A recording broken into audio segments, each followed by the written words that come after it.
Republic বাংলায় প্রথম খবর করেছিল চিকেন স্নেক করিডোরে বাড়ছে অনুপ্রবেশ, তার প্রমাণও মিলেছিল।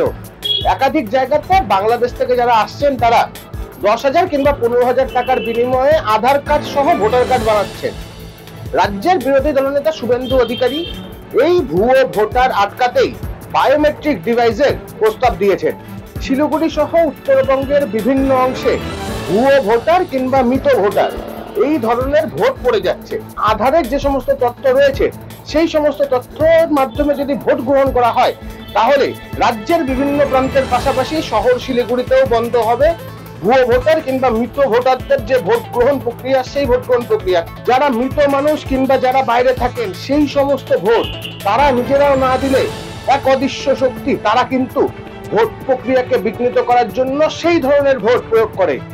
এই ধরনের ভুয়ো ভোটার তাদেরকেও যাতে রুখে দেওয়া সম্ভব হয়।